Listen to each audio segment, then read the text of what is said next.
Kailangan mag-iwan tayo ng magandang impression. Kung ma-hype lang tayo ni Mrs. Finch, siguradong mas mabilis tayong mapopromote. Hello? Pasensya na. Nasa ng opisina ni President Finch? Bakit? Ano naman kailangan mo kay President? Hindi mo na kailangan itanong. Malamang siya yung matandang nababaliw kay President Finch. At buntis pa nga siya. Hindi na nahiya. Hello? Nandyan ba si President? Hello, Mrs. Finch! Mrs. Finch? Bakit nila siya tinatawag na Mrs. Finch? Posible kayang sila ni John? Mrs. Finch, relax lang kayo. Sinabi na rin naman sa amin ni President na ikaw daw ang totoong Mrs. Finch. Kami nagalangin ka.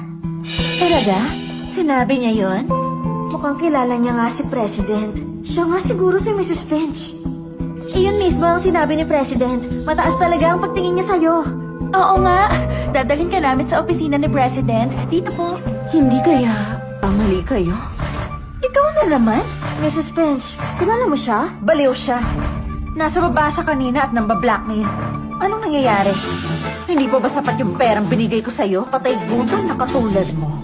Hindi mararanasang mabusog kahit kailan. Mrs. Finch, yan talagang mga walang yung mahihirap. Mahilig gumamit ang maruruming panlilin lang. Huwag mo siya basta palampasin. Walang saysayang pakikipagtalo sa isang aso. Oo nga, tama ka, Mrs. Finch. Ano ba pinagmamalaki niya para maisama sa pangalan mo? Siya yung munti ka na akong banggain ng kotse niya. Katotohanan. Wala namang pwedeng banggain si Mrs. Finch. Ikaw lang ba nababangga niya? Malabo na ba ang paningin mo dahil sa katandaan? Hindi mo makita ang daan. Tama, umalis ka na lang. Huwag mong sayangin ang oras ni Mrs. Finch. Sigurado ka ba? Na siya nga talaga ang Mrs. Finch na hinihintay mo? Sino kaya sa kanila ang tunay na Mrs. Finch? Kung hindi ako ang Mrs. Finch, ay sino pala? Mrs. Finch? Hindi pwede. Isa lang akong ordinaryong babae na nagdadala ng anak ni John. Kaya paano siyang fiancé ni John? Bakit ang tingin ba nila sa akin? Gumagawa lang ako ng gulo para sa pamilyang Finch. Ganun ba yon? Akala ko nagpapanggap ka na Mrs. Finch. Bakit ang tahimik mo ngayon?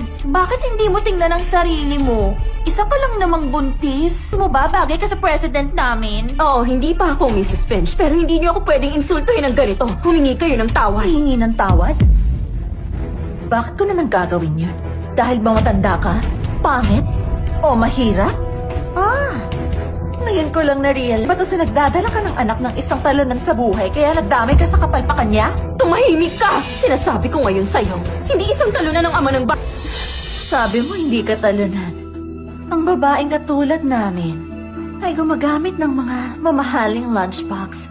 Emma's lunchbox. At ang babaeng gamit lang ng mga segunda manong gamit na binili sa tindahan. Oo, hindi siya talunan. Kasi yung tatay ng anak mo, pulube. Tumahimik ka! Wow, pinagtatanggol mo siya? Ganyan talaga ang tunay na nagmamahalan, diba? Para sa mga babaeng tulad niya, ang mga basura ay espesyal na pagkain. Saan ka pupunta? Sinong nagpaalis sa'yo? Sinong nagpaalis sa'yo? Bakit hindi ako aalis? Dapat ba ako manatili dito para patuloy mo akong ipahiya? Ginagaya mo pa ako bilang si Mrs. Finch? Hindi pa ako tapos sa'yo. Pero dahil magandang mood ko ngayon, himuko ka at ulitin mo ng 3 beses nang makaalis. Hindi pumayag si Jade na iatid sa akin ng kotse. Nasaan na kaya siya?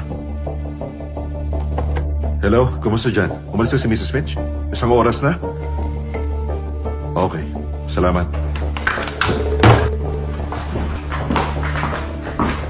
Bakit naman ako luluhod sa'yo? Dahil ako ang totoong si Mrs. Finch. Hanggat gusto ko, wala kang choice kundi ibigay sa akin ang buong mundo.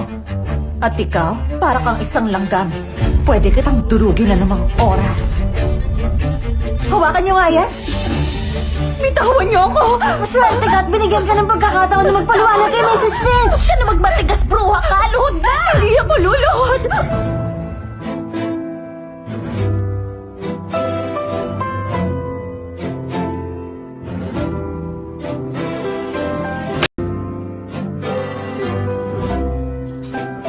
Anong ginagawa niyo? Anong ginagawa niyo? John, nandito ka ba para sunduin ako? Tatawagin mo pa ako dyan. Wala kang pinag-aralan. Isa pa, Sino ka ba para gawin yun? Hindi ka karapat-dapat. John, huwag kang magalit. Tignan mo ang dala ko para sa'yo. Ang paborito mong ulam, sushi platter. Nag-special trip ako sa Cherryland para matutunan to sa isang Michelin Master. Alam kong gusto mo to. Ginawa ko ito at dinala para sa'yo.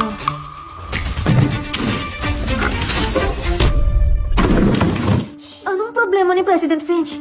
Bakit ganun? Wala bang magpapaliwanag?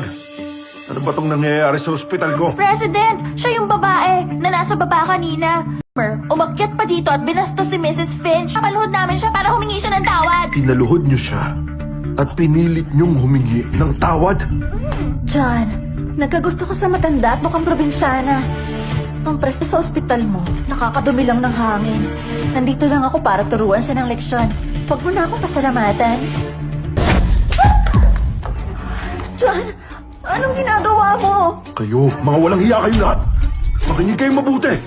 Siya, pinakamamahal kong asawa. Narinig niyo? Mo? Siya ang asawa mo? Anong nangyari yun? Di ba dapat asawa mo ang maganda at batang si Miss Walters? Lagot na.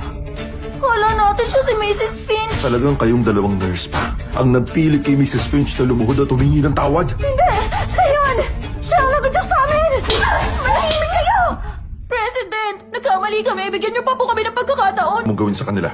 Mrs. Finch! Nagkamali kami! Patawarin mo kami! Bilang mga nurse, dapat mga anghel kayong nakaputi. Hindi ko inaasahan na ganyan nyo tratuhin ang kapwa nyo. Sa ospital, magdudulot lang ng pangmamaliit sa amin at sa larangan ng panggagamot. Magmula ngayon, sisante na kayo.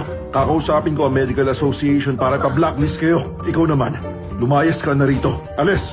Huwag mong ipapakita ang mukha mo kay Mrs. Finch. Kung hindi, huwag mo ko sisihin sa pagbaliwala sa ugnayan ng pamilya mo. Tara na, doon tayo sa opisina ko.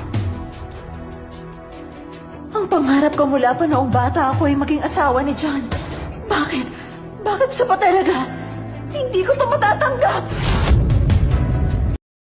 Tingnan ko nga kung anong niluto ng asawa ko para sa akin.